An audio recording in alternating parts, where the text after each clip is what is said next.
I made a post maybe like 2-3 weeks ago, and I was like, I'm curious, with all these companies and organizations that are doing these layoffs, how is diversity taken into account?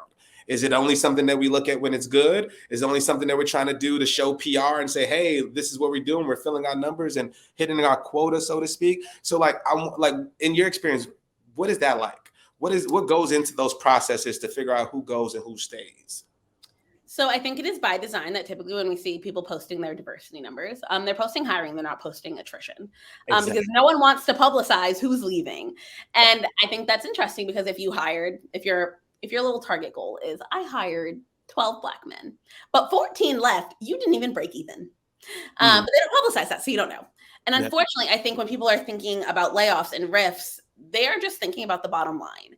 Yeah. In order to think about this in a very intentional way, that also means you're going to have to lose money. And most businesses don't want to do that at the end of the day. That's why when you ask most businesses, do you fire racist customers? They say no, because money is money. Money is money. First thing I'll tell you is part of this work means you also don't work with racist customers. You don't also work with racist vendors. You don't work with people who cause harm, period, even if it makes you money. And if they can't do that, then I guarantee you they can't do the layoff thing right, unfortunately. I think most people, when they're looking at layoffs, they're like, where can we cut the most budget? And how can we make this as easy as possible? I mean, we saw it with the guy last year who laid off his whole team via Zoom. Like, literally no one gets it right.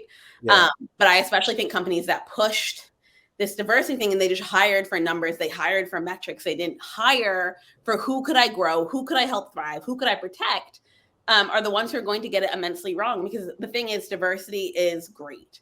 However, if you can't provide people safety, you can't provide them a career path, you can't provide them equitable space to have a career path, then you haven't actually done them a disservice. You were trying to do yourself a service because you decided that this was all about optics. Yeah. And a lot of companies did that. They just basically were like, oh my God, we got funding. Let's like hire a bunch of women and a bunch of queer people and a bunch of Black people. And we'll be able to say we're so diverse. But if you're not setting those same people up for success, you're causing them harm because you're disrupting their lives on two ends. You're disrupting them from whatever job it is they're coming from. And then you're disrupting them when you let them go. And for me, that again is just another tool of oppression because you use them to make you look good. And the minute they were no longer useful to you, you said, it's okay. Here's a nice little severance check. Good luck to you. And for me, that's deplorable. Oh, sis, you nailed it. I can't even say shit after that. I'm ready to drop the mic. I can't say, what the hell do I follow up with that? Where do I go?